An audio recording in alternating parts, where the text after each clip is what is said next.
28 नवंबर बहुजन समाज के लिए बहुत ही दुखदायी तारीख है। 28 नवंबर 1890 को बहुजन समाज का एक महान समाज सुधारक, विचारक, महान समाज सेवी, महान दार्शनिक तथा क्रांतिकारी योद्धा ज्योतिबा फूले का परिनिर्वाण हुआ था, जिसको ज्ञान के प्रतीक भारत रत्न बाबा साहब डॉक्टर भीमराव अंबेडकर अपना वैचारिक गुरु मानते थे। तो ज्योतिबा फूले के अंदर कुछ तो ऐसी बात थी, कुछ तो ऐसे गुण थे, कुछ ऐसा कार्य उन्होंने किया था जिसके कारण बाबा साहब डॉक्टर भीमराव अंबेडकर उनको अपना वैचारिक गुरु मानते थे।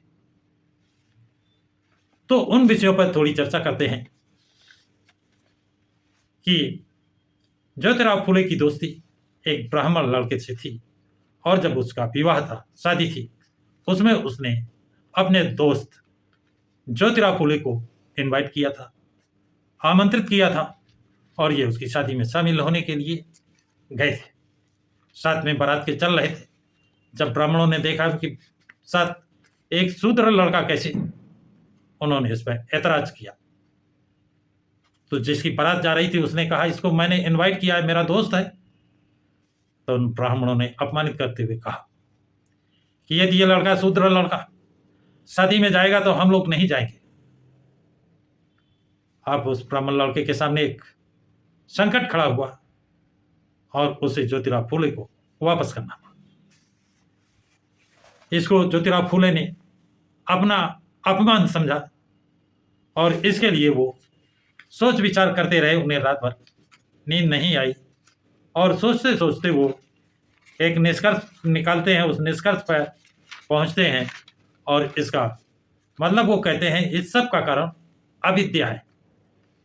अविद्या से कितने नुकसान हुए वो लिखते हैं कि विद्या बिना मति गई और मति बिना नीति गई और नीति बिना गति गई और गति बिना नीति गई और नीति बिना वित्त गया, नीति बिना वित्त गई और वित्त बिना शूद्र कहलाई। इतना सारा नुकसान अविद्या ने कर दिया। तो ये चीज ज्योतिबा फूले ने सोचा और ये एक एक शब्द उनका इतना भारी है, सही है कि शिक्षा के कारण, इस शिक्षा के अभाव के कारण ये बहुजन समाज रसातल में चला गया। ये बात ज्योतिबा फूले के समझ में आ गई और उन्होंने निश्चय किया कि अब हम इस समाज को शिक्षित करेंगे, कुछ भी हो।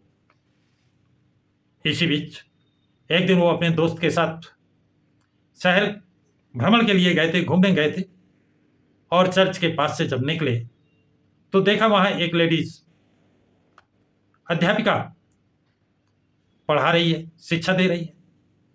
ये तो आश्चर्यचकित हो गए, क्योंकि भारत में स्त्रियों को पढ़ना ही मना है। जिस तरह शूद्रों को पढ़ना मना है, उसी तरह स्त्रियों को भी शिक्षा ग्रहण करना वर्जित है, मना है। तो ये देखकर ज्योतिराव फूले के दिमाग में एक बात आई, जब ये अंग्रेज स्त्री अगर शिक्षा दे सकती है तो मेरी स्त्री शिक्षा क्यों नहीं दे सकती है। और उन्होंने निश्चय कर लिया कि वो अपनी पत्नी सावित्रीबाई फूले को शिक्षा देगा और उससे उसे अध्यापिका बनाएगा। शहर से वापस आकर उन्होंने अपनी पत्नी सावित्रीबाई फूले को पढ़ने के लिए तैयार किया और उन्हें पढ़ा करके अध्यापिका बनाया और शूद्रों को तथा स्त्रियों को पति पत्नी दोनों शिक्षा दे रहे थे। ये बात ब्राह्मणों को नागवार लगी। उन्होंने ज्योतिराव फूले के पिता गोविंदराव फूले से शिकायत की कि तुम्हारा बेटा और बहू शूद्रों को और स्त्रियों को शिक्षा दे रहे हैं, अधर्म कर रहे हैं, इनको तुरंत रोका जाए। लेकिन गोविंदराव ने ज्योतिराव फूले और सावित्रीबाई फूले को समझाने का प्रयास किया। ज्योतिराव ने साफ मना कर दिया और वो उनको शिक्षा दे रहे थे। तब ब्राह्मणों ने फिर गोविंदराव फूले पर दबाव बनाया और गोविंद राव ने ज्योतिराव के सामने दो विकल्प रखे, या तुम स्कूल बंद कर दो, शिक्षा देना बंद कर दो, या फिर घर छोड़कर चले जाओ। ज्योतिराव फुले और सावित्रीबाई फुले के सामने एक विकल्प चुनना था। आप सोच सकते हैं कि उन्होंने क्या विकल्प चुना होगा। उन्होंने घर छोड़ना, संपत्ति छोड़ना स्वीकार किया, लेकिन शूद्रों को और स्त्रियों को पढ़ाना छोड़ना स्वीकार नहीं किया। स्त्रियों को पढ़ाने के लिए, शूद्रों को पढ़ाने के लिए उन्होंने अपना घर और अपनी संपत्ति छोड़ दी और जाकर सब फातिमा बेग के यहाँ शरण में ली। वहां रह करके उन्होंने उन्हीं के मकान में शिक्षा देना शुरू किया और उन्होंने उस समय, उस जमाने में 18 विद्यालय खोले थे। सबसे पहला विद्यालय 1848 में उन्होंने खोला था। तो साथियों, उन्होंने इसके साथ साथ और सामाजिक कार्य किए, जैसे बाल विवाह का विरोध किया। उन्होंने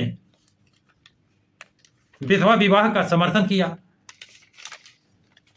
उन्होंने स्त्रियों को शिक्षा देने के लिए गृह त्याग किया, शूद्रों को शिक्षा देने के लिए गृह त्याग किया। तो इस तरह उन्होंने जो सामाजिक कार्य किए थे, जिसके कारण शूद्रों में एक जागृति आई थी। और बाबा साहब डॉक्टर भीमराव अंबेडकर, उन्होंने जो एक जागृति लाई थी, उन्होंने ज्योति एक जो जगाई थी, शिक्षा की ज्योति, इन सब कारणों से बाबा साहब डॉक्टर भीमराव अंबेडकर उन्हें अपना वैचारिक गुरु मानते थे। आज भारत की प्रथम शिक्षिका के रूप में सावित्रीबाई फुले की गणना की जाती है। ये काम ज्योतिराव फुले का है। इसका श्रेय ज्योतिराव फुले का जाता है, क्योंकि उन्होंने विद्या के बिना, ज्ञान के बिना कितना अनर्थ हुआ, ये सबसे पहले अगर किसी ने समझाया है तो ज्योतिराव फुले ने। तो इतने महान व्यक्ति का, दार्शनिक का, विचारक का आज परिनिर्वाण दिवस है। इसके लिए उन्हें कोटि कोटि नमन और श्रद्धांजलि अर्पित करते हैं।